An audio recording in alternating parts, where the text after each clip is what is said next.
예레미야 32번째 시간입니다. 예레미야가 총 52장 되어 있는데 16장에서 32번째면은 주 오실 그날, 우리 찬양했잖아요. 우리 고대하리 주 오실 그날. 주님 오실 날까지 차근차근 가시게요. 전라도 사투리죠. 가시게요. 저는 군산 내려와서 처음 들어봤어요, 이 세계. 정말이에요. 군산 와서 처음에 왔더니 우리 최승열 집사님이 유초등부 수련회 하면서 간식을 준비했는데 목사님 와서 간식 드시게요 그러더라고요. 먹자는 소리인 것 같아요. 그래서 하게요. 그래요. 그때는 보니까 이게 그렇게 다 말투로 쓰시더라고요. 천천히 가시게요. 은혜 받으시게요. 예레미야는 이제 심판에 대한 경고가 계속 주어지니까 좀 딱딱할 수 있죠. 딱딱할 수 있고 또 아무리 바른 말씀이라도 옳은 소리라도 계속 들으면 잔소리가 된다는데 아이고 또 이게 책망의 말씀이구나, 또 꾸지람의 말씀이구나, 또 그럴 수가 있어요. 그러나 꾸지람도 하나님의 사랑인 것이고요, 또 책망조차 하나님의 사랑인 걸 우리가 기억하고 함께 말씀 묵상했으면 좋겠습니다. 자, 오늘 16장 14절, 15절, 본문에는 14절부터 21절까지 주보는 나갔습니다만 14절, 15절, 19절, 21절 이렇게 좀 나누어서 봉독을 했습니다. 본래는 16장 전체를 보려고 했는데요. 자, 16장은 크게 5부분으로 나뉘어요. 한번 자막을 보실까요?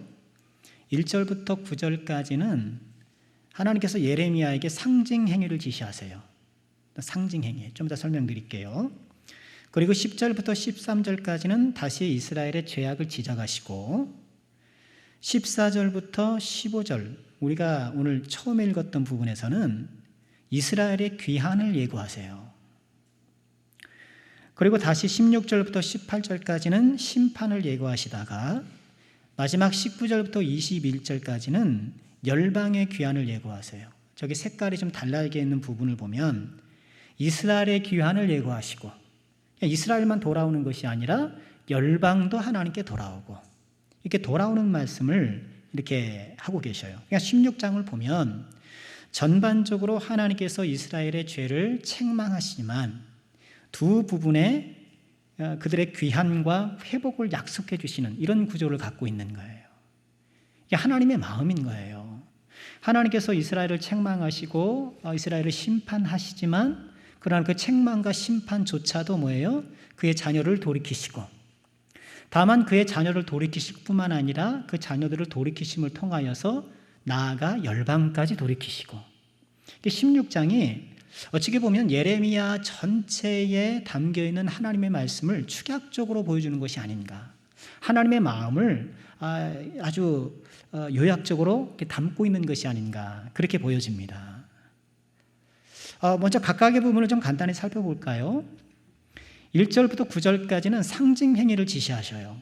상징 행위라는 것은 그 행위 자체에 어떤 메시지가 담겨 있는 거예요. 일전에 벳디 상징 행위 기억하시죠? 예레미야에게 야, 너 시장 가서 벳디를 사와라. 사왔더니 그거 가지고 저기 유브라데스 강에다 갖다 놔라. 또 다시 가져와라. 띠를 사라, 갖다 와라. 이렇게 지시하시는 이런 행동이 상징 행위인 거예요. 그러니까 상징 행위는 그 행동에 어떤 메시지가 담겨 있는 것입니다. 벳디 메시지는 그런 거였잖아요. 띠가 사람의 허리에 있는 것처럼 허리에 있어야 될 띠가 엉뚱한 데 가 있으니까 썩지 않느냐. 그런 것처럼 너희들은 항상 내 곁에 있어야 한다. 그런 메시지를 담고 있는 거예요. 참고로 이런 상징 행위는 주술적인 동작 이런 것과는 좀 달라요.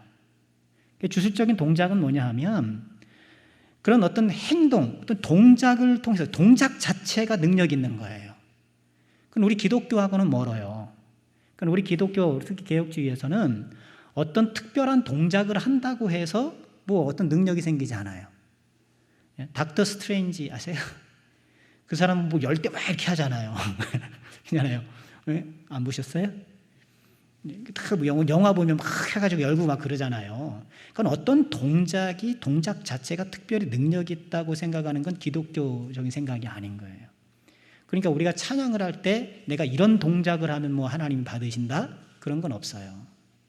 우리의 마음을 보시고 우리의 중심을 보시는 것이지, 이 교회는 그런 것이 있는 거예요. 그래서 요가 같은 것도 요가의 어떤 특수 동작이 태양신을 숭배하는 그런 동작이 되잖아요. 그냥 가급적 우리는 좀 안 하는 게 나아요.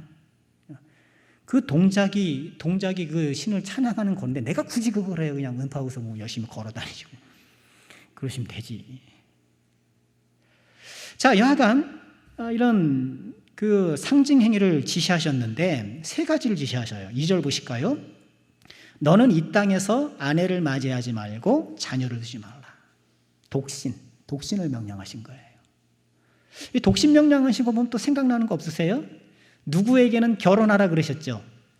누구죠? 호자로 시작하는 선지자 호세아에겐 고멜하고 음탕한 여인과 결혼하라고 그렇게 하셨잖아요. 그러니까 호세아 선지자에게는 고멜과 결혼을 하라고 하신 적이 있는데 예레미야에게는 반대로 독신을 명령하신 거예요. 너는 독신으로 살아라. 그래서 예레미야가 독신으로 살아가는 것 자체가 유대인들은 다 결혼하는 게 때가 되면 결혼하는 게 마땅한 거예요. 독신에 대한 명령이나 독신에 대한 구역에는 없어요. 예수님은 타고난 천국의 고자가 있다고 말씀을 드렸잖아요. 말씀하셨잖아요. 그러니까 예수님은 제한적으로 어떤 독신을 인정하신 것이 있는데 구약의 유대인 문화는 그렇지 않아요. 결혼해서 자녀를 낳는 것이 하나님의 복이라는 것이 아주 있기 때문에 당연히 결혼하는 거고 당연히 자녀 낳는 거고 그렇게 생각을 했던 거예요. 근데 예레미야 당신은 왜 독신으로 사시오? 하나님께서 그런 상징행위를 명령하신 거예요. 그러니까 결혼금지, 출산금지를 통해서 이스라엘이 하나님과의 관계가 끊어진 것을 그렇게 상징하는 거예요. 선지자에게 왜 그런 것도 일상생활도 없게 우리 그렇게 생각할 것이 아니고 그러니까 하나님께서 특별히 하나님의 사람들에게 이런 요구하는 사항들이 있으셨던 거예요. 두 번째 상징 행동은 5절에 보면 나오는데요. 여호와께서 이와 같이 말씀하시되 초상집에 들어가지 말라. 두 번째는 초상집이에요. 그러니까 예레미야는 이제 초상집에 들어가지 않아요. 초상집에 가는 것도 보편적이지 않겠습니까? 너 왜 초상집에 안 가냐? 하나님 가지 말라고 하셨어. 왜? 하나님께서 이 행동을 통하여서 하나님이 애곡할 사람이 없게 하실 거야. 통곡하고 애곡할 사람이 없다라는 것을 하나님의 재앙을 통해서 그것을 보여주시는 거예요. 상징행위예요. 하나님의 심판으로 인해서 울어줄 사람이 없음을 그렇게 상징적으로 나타내도록 하신 거예요.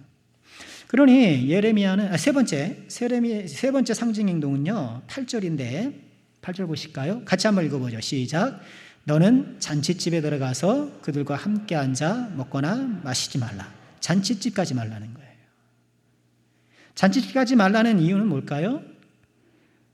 하나님께서 유다의 모든 기뻐하는 소리와 즐거워하는 소리를 사라지게 하실 것이다. 그걸 담고 있는 거예요. 그러니 이런 상징 행동을 너는 결혼하지 말고 그러니 자녀도 낳지 말고 초상집에 들어가지 말고 잔치집에도 들어가지 말고 평생 그러고 사는 거예요. 자, 두 번째 단락은 이어서 유다의 죄를 지적하시는 10절과 13절인데요. 10절에 내가 이 모든 말로 백성에게 말할 때에 그들이 내게 물을 것이다. 하나님 말씀하시는 거예요. 여호와께서 우리에게 이 모든 큰 재앙을 선포하시면 어찌 됨이며 우리의 죄악은 무엇이며 우리가 우리 하나님 여호와께 범죄한 것은 무엇이냐. 기가 막히죠. 지금 하나님께서 예레미야를 통해서 하나님의 심판, 하나님의 징벌을 예고하시는데 그 말을 들은 백성들이 뭐라고 되묻는다는 거예요?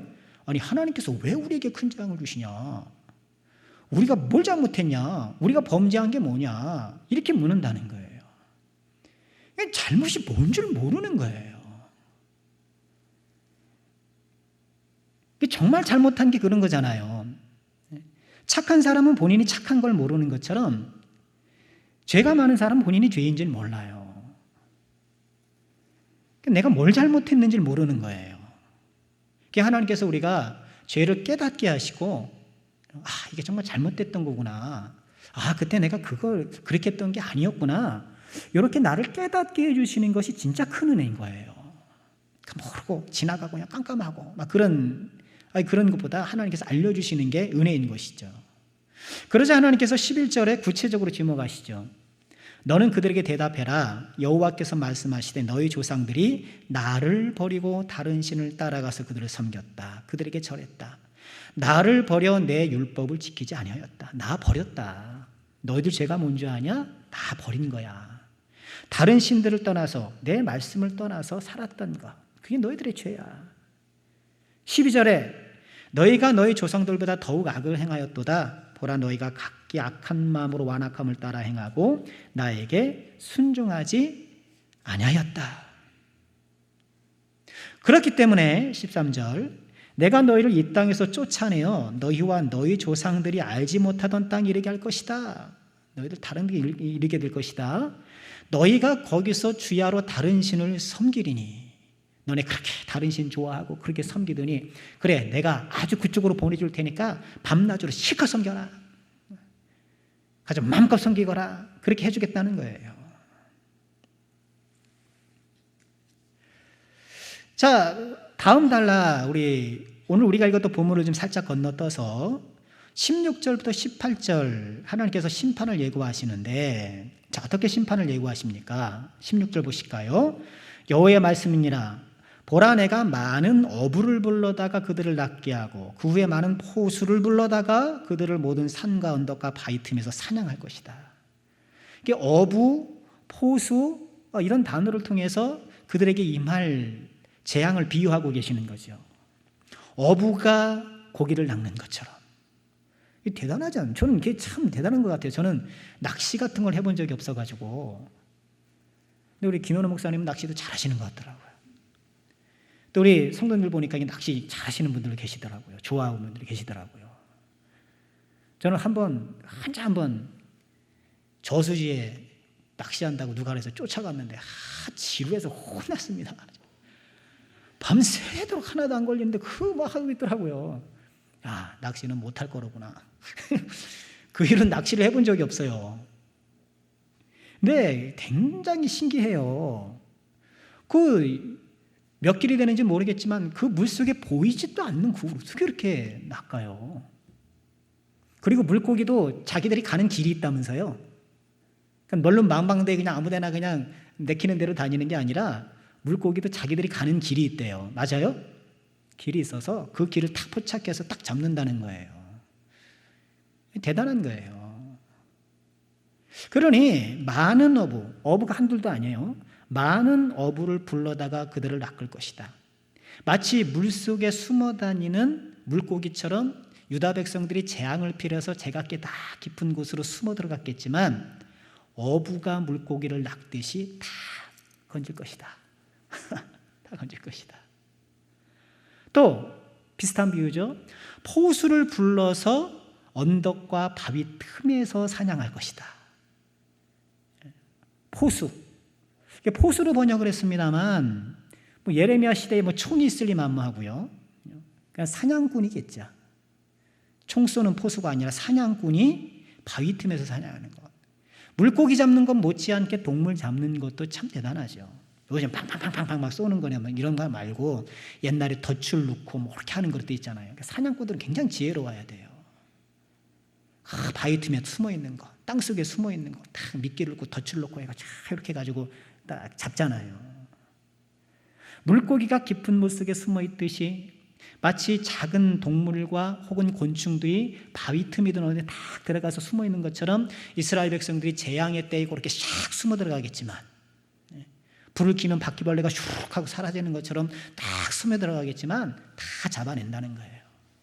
딱 잡아내가지고 합당한 대가를 치도록 하신다는 거예요. 17절 보실까요?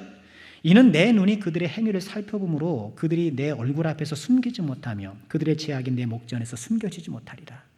이처럼 어부와 포수로 비유된 이 재앙, 이 이방의 그런 군대가 그를 불러내는 것이 또 우리에게 가르쳐주는 것이 메시지가 뭐라는 거예요? 하나님 눈앞에 우리의 모든 죄악이 숨겨지지 못할 거라는 거예요. 지금 이스라엘이 역사적으로 바벨론의 망해서 이런 재앙을 받는 것처럼 이 역사적인 사건이 뭘 보여주는 거예요? 예고적으로 장차 있을 심판을 보여주는 거예요. 즉 그때가 되면 우리의 숨어있는 모든 죄와 잘못들이 다 드러날 거라는 거예요. 지금은 안 그런 것 같고 지금은 거룩한 것 같고 남들은 모르고 다 모르지만 그러나 숨겨진 그 모든 것들이 다 하나님 앞에서 드러나게 될 거예요. 사람을 속일 수 있지만 하나님은 속일 수 없고, 그러니 우리는 어떻게 해야 돼요? 언젠가 어부가 찾아올 때가 있고 언젠가 유능한 사냥꾼이 나를 찾아올 때가 있음을 알아. 숨어있는 그런 숨은 죄악으로 사는 것이 아니고 빛으로 나와서 하나님의 광명한 빛 아래 나와서 의로운 삶을 살기로 더욱더 힘쓰는 우리 모두가 꼭 돼야 되겠습니다. 자, 이렇게 전반적으로 상징 행위를 통하여서 또한 그들의 죄를 지적하고 어부와 포수라는 비유어를 통하여서 이스라엘에게 임할 환난을 말씀하시면서도 재앙을 말씀하셔도 그 사이에 무슨 말씀을 해주셔요? 유다가 돌아올 것을 말씀하시는 거예요. 어디에? 14절부터 15절까지 말씀이에요. 보실까요? 여호와의 말씀이니라 14절입니다. 그러나 보라 날이 이르리니 다시는 이스라엘 자손을 애굽 땅에서 인도하여 내신 여호와께서 살아계심을 두고 맹세하지 아니하고 이스라엘 자손을 북방 땅과 그 쫓겨났던 모든 나라에서 인도하여 내신 여호와께 살아계심을 두고 맹세하리라. 자, 이게 무슨 얘기인가요? 이제 날이 이르면 하나님께서 정하신 때가 이르면 이스라엘 자손들이 다시 돌아올 것인데 그 때가 되면 그전에는 이스라엘 자손이 애굽 땅에서 자기를 인도해 내신 하나님, 그러니까 하나님을 바라볼 때에 어떤 하나님을 연상한 것을 바라본 거예요? 애굽에서 그들을 구출하신 하나님. 하나님, 나를 애굽에서 구출하신 하나님. 그러니까 하나님을 바라볼 때 애굽에서 구출하셨던 그 사건을 연상하면서 그 하나님을 바라보았는데 이제는 어떻게 해요? 애굽이 아니라 북방 땅에서 쫓겨나신 곳에서 다시 오게 하신 그 하나님을 바라보게 했다는 거예요. 이스라엘 역사에서 출애굽은 빼놓고 얘기할 수가 없잖아요. 그러니까 이스라엘이 되게 했던 그 사건이 출애굽 사건이었는데, 그러나 이제 그런 출애굽 사건이 아니라 포로에서 돌아온 사건이 너희들의 정체성의 근원이 될 것이다. 이렇게 말씀을 하시는 거예요. 출애굽은 잊혀진다 이런 것이 아니고 그만큼 포로에서 돌아오는 그 일이 출애굽 못지않게 큰 일이다. 하나님의 놀라운 역사일 것이다. 그렇게 말씀하고 있는 것이죠. 지금 심판을 말씀하시면서도 이처럼 유다 백성의 귀환을 말씀하시는 것을 통해서 우리가 확인하게 되는 것은 뭐예요? 역시나 아버지 하나님의 변함없는 사랑이라는 거예요. 하나님의 변함없는 사랑. 지금 하나님을 버렸다. 이방신을 섬겼고 율법도 지키지 않고 자기 악함을 따라하고 순종하지 않았던, 그래서 하나님의 공의에 의해서 어쩔 수 없이 심판을 당할 수밖에 없는, 재앙을 맞이할 수밖에 없는 그들이지만 하나님은 그들을 완전히 버릴 수 없고 다시 그들을 회복시켜 되돌려 놓으시겠다는 거예요. 이 하나님의 사랑이 있기 때문에 저와 여러분이 있는 것이 아닐까요? 우리의 죄는 크지만 죄는 항상 우리를 이겨요. 죄를 이길 수 있는 사람은 없어요.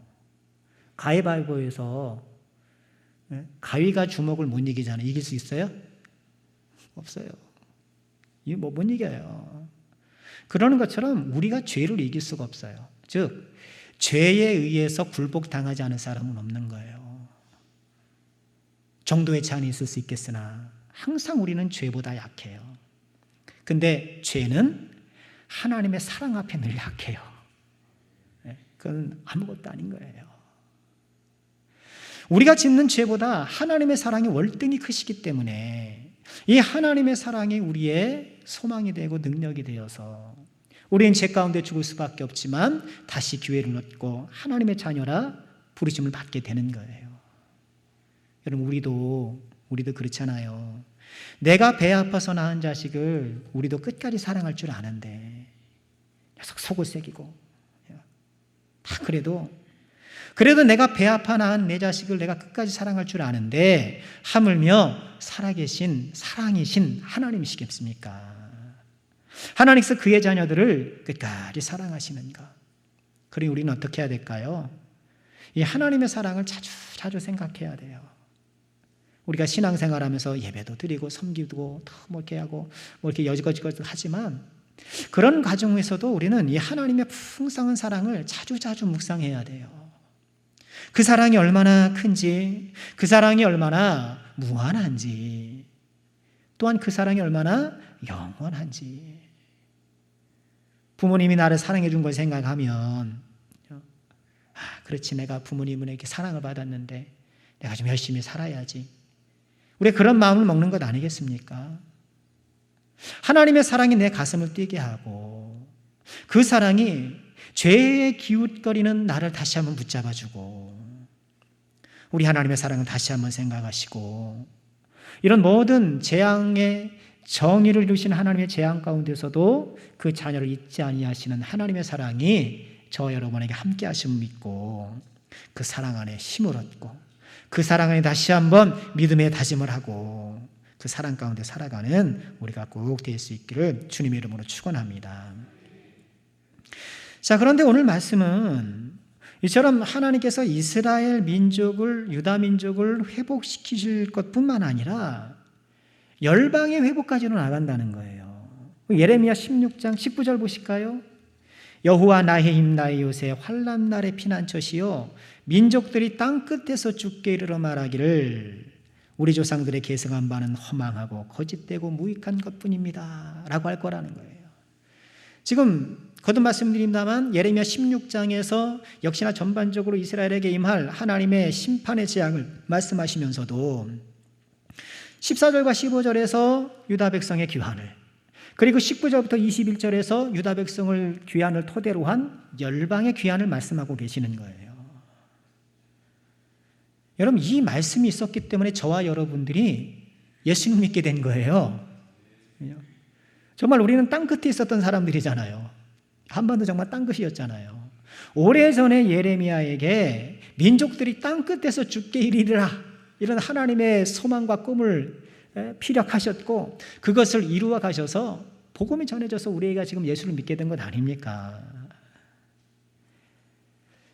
땅끝에서 죽게 이를 것이다. 여기서 말씀하시는 땅끝은 다만 지리적으로 먼 곳만은 이야기하는 것은 아니겠죠.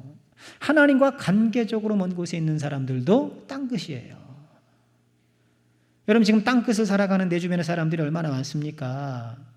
하나님과의 관계에서 먼 곳에 있는 사람. 교회는 가까운데 하나님과의 관계는 멀어요. 예배는 가까운데 하나님과의 관계는 멀 수 있고요. 내가 섬김은 가까운데 하나님과의 관계가 멀 수가 있고요. 우리는 자칫하면 나도 모르게 하나님과의 관계적으로 먼 땅 끝에 서 있기가 쉬워요. 여러분, 하나님과의 지금 2022년 10월 오늘 9일이죠. 9일 우리가 지금 살아가고 있는데 요즘 하나님과 여러분의 거리는 어떻습니까? 날 산다고 살았는데, 난 예배를 드렸는데 왠지 모르게 내 마음속에서의 하나님과의 관계가 땅끝에 머물러 있는 것은 아닌지 우리가 한번 돌아보고요. 자, 그러면서 이 19절에서는 이방 민족들이 땅끝에서 죽게 돌아오면서 말하기를 그들이 지금까지 계승하며 섬겨왔던 우상들이 허망되고 거짓되고 무익한 것뿐이다 라고 고백할 거라는 거예요. 자신들의 삶을 뉘우치고 우상을 섬겼던 그런 삶을 청산하고 주님께 돌아올 것인데, 우리가 여기서 다시 한번 확인하게 되는 건 뭐예요? 우상의 속성을 다시 한번 보게 되는 거예요. 세 가지로 19절에서 말씀하죠. 허망하고 거짓되고 무익하다는 거예요. 허망하고 거짓되고 무익하다. 이 허망하다라는 게 무슨 뜻일까요? 이게 허망하다라는 것은 거짓이 많아 믿업지 못하다는 거예요. 뒤에 거짓이라는 이 번역도 나오는데 그 번역은 좀 다른 이야기고, 허망하다라는 것은 거짓이 많아서 믿업지 못하다. 사전적 의미가 그러더라고요. 여러분, 우상은 믿업지 못해요. 거짓이 많기 때문에, 진리가 아니기 때문에. 우리 세상을 살아가면서 여러 이교와 우상들이 우리 주변에 많이 있을 때에 거기에 대한 우리 입장을 분명히 해야 돼요. 여기도 구원이 있고 저기도 구원이 있고, 뭐 기독교에도 뭐 이거 있고 저쪽에도 뭐 중요한 의미가 있고, 뭐 그런 식으로는 생각하면 안 돼요. 오직 예수 외에는 구원의 길이 없어요.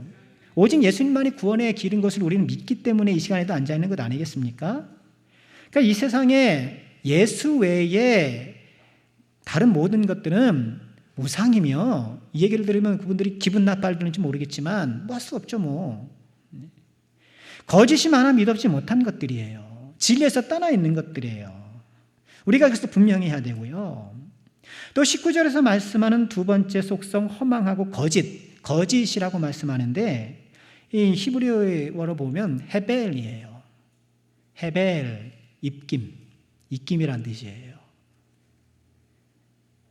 우상은 입김에 불과해요. 잠시 입다 사라지는 거예요. 요새 날이 추워지니까 좀 입김이 생기고, 좀 마스크 쓰고 이렇게 안경 끼고 다니까, 지지난주까지는 안 그런 것 같았는데 이제 막 끼더라고요. 날이 조금 추워졌다고 안경에 막 끼더라고요. 입김은 잠시 있다 사라지는 거예요. 영원하지가 않아요. 오직 하나님만이 영원하고 오직 예수님만이 영원한 것, 우리는 이것을 분명히 갖고 있어야 돼요. 지금 땅 끝에 있는 사람들이 자신들이 믿고 있었던 이런 우상이 허망하고 거짓되고 무익한 것, 세 번째 무익하다는 건데요, 이익이 없다라는 거예요. 이걸 우리가 좀 기억해야 돼요. 우상은 이익이 없어요. 성경은요, 생사화복을 주관하시는 것은 누구시라고 말씀해요? 하나님이라고 말씀해요. 인간의 생사화복, 나고 죽을 것뿐만 아니라 복까지도 다 하나님께서 주관하신다고 우리는 믿어요. 그런데 개중의 기독교인들도 어떤 생각을 갖고 있냐 하면, 우상도 뭘 마친다고 생각해요. 귀신도 뭘 알 수 있다고 생각해요. 왜요? 생사화복을 주관하시는 것은 오직 하나님 아버지밖에 없어요. 세상을 보니까 그런 것 같거든요. 전보로 다니는 사람이 잘 된단 말이에요. 부적 붙여놓으면 뭐 그런 것 같고. 아니에요. 인간의 생사화복을 주관하시는 것은 오직 하나님 아버지밖에 없어요. 그러니까 우리는 그런 믿음을 확고하게 갖고 있어야 돼요. 그러니까 이방신을 섬기고 그렇게 뭐 점집 찾아다니고 하는 사람들이 왜 잘 되는 것 같은지는 왠 모르겠어. 어떤 이유가 있고 어떤 것인지는 모르겠으나 분명한 것은 우상이 그들을 이롭게 하거나 그들을 해하거나 할 수 없는 거예요. 오직 하나님만이 인간의 생사화복을 주관하시는 거예요. 자, 이처럼 하나님께서 열방을 돌이키실 날에 민족들이 땅끝에서 돌아올 때에 자신들이 섬겼던 우상들이 얼마나 허망하고 얼마나 입김에 불과하고 얼마나 이롭지 않은가를, 그거를 다 깨닫고 돌아온다는데, 하나님의 백성들이 그들이 버렸던 것을 다시 주워들고 그것을 향해서 간다고 한다면 정말 말이 안 되는 것이죠. 20절 보실까요? 사람이 어찌 신 아닌 것을 자기의 신으로 삼겠나이까 하리라. 그들이 돌아와서 제가 몰랐는데요, 제가 신 아닌 것을 신으로 섬기고 있었네요, 그렇게 고백할 거라는 거예요. 여호와께서 이르시되 보라, 이번에 그들에게 내 손과 내 능력을 알려서 그들로 내 이름이 여호와인 줄 알게 하리라. 그들에게 내 손과 내 능력을 알려서 내 이름이 여호와인 줄 알리라. 열방 사람들이 돌아올 때에 그들에게 하나님의 능력을, 또 하나님의 손을 펼쳐짐을 통하여서 그들이 여호와께서 하나님인 줄, 하나님이 여호와인 줄 깨닫게 하시겠다는 그런 말씀인 거예요. 자, 오늘 말씀을 통해서 우리가 다시 한번 재확인하게 되는 것은 무엇인가요? 하나님께서 그의 백성을 징벌하시나 끝까지 그들을 버리지 아니하시고 사랑하신다라는 것. 그리고 땅 끝에 있는 백성들을 부르셔서 우상의 허망함을 드러내시고 그들에게 하나님의 능력을 나타내사 하나님의 자녀 삼아 주신다는 것. 그 일에 저와 여러분들이 부름을 받은 것이죠. 출애굽기 19장 6절에 보면 같이 한번 읽어볼까요? 시작. 너희가 내게 대하여 제사장 나라가 되며 거룩한 백성이 되리라. 너는 이 말을 이스라엘 자손에게 전할지니라. 출애굽기 말씀이에요. 그런데 베드로전서 2장 19절, 출애굽기는 아주 오래전이잖아요. 근데 예수님께서 이제 승천하신 후에 베드로전서 2장 9절에도 뭐라고 말씀을 하셔요? 그러나 너희는 택하신 족속이요 왕 같은 제사장들이요 거룩한 나라요 그의 소유가 된 백성이다. 그러니까 출애굽기의 말씀이 베드로전서에도 그대로 반영이 되어 있는 거예요. 그러니까 하나님께서 이스라엘 백성을 부르셨을 때에 가지셨던 꿈, 이스라엘 백성들을 제사장 나라 삼아서 다른 열방을 불러오게 하시는 것, 이것이 계속 살아있는 거예요. 모든 족속으로 제자를 삼게 하시는 그 말씀으로 살아있고, 그리고 이 말씀을 거슬러 올라가면 어디서 만나게 돼요? 하나님께서 이 세상을 창조하시고 하나님의 형상이 온 세상에 가득하기를 바라는 것. 아담을 창조하셔서 뭐라고 그러셨어요? 생육하고 번성하고 땅에 충만해라. 그럼 아담이 가면서 이제 뭐 했어요? 아담이 생육하고 번성하면 그 세상은 뭐로 충만해져요? 하나님의 형상들로 충만해지겠죠. 근데 아담이 그걸 못 해냈잖아요. 충만해지긴 충만해졌는데 하나님의 형상이 아니라 오염된 하나님의 형상이 돼버렸잖아요. 상실된 하나님의 형상이 돼버렸잖아요. 그걸 가지고 그 하나님께서 말하자면 이 아담을 통해서 이루지 못한 것이 어떻게 해요? 이스라엘 백성들에게, 이스라엘 백성을 통해서 이루지 못하고 진행 과정에 있는 것이 이제 누구에게요? 예수님의 제자인 저와 여러분에게, 신약 이스라엘에게 우리에게 허락해 주신 것이죠. 자, 말씀을 정리해 보자 합니다. 하나님은 공의로 자기 백성을 징계하십니다. 그러나 사랑으로 또 그들을 회복시켜 주십니다. 이 하나님의 변함없는 사랑이 나와 함께함을 알고, 하나님의 변함없는 사랑이 있더니 우리는 어떻게 해야 돼? 또 하나님 사랑해 주시는데 좀 그런데 괜찮겠네.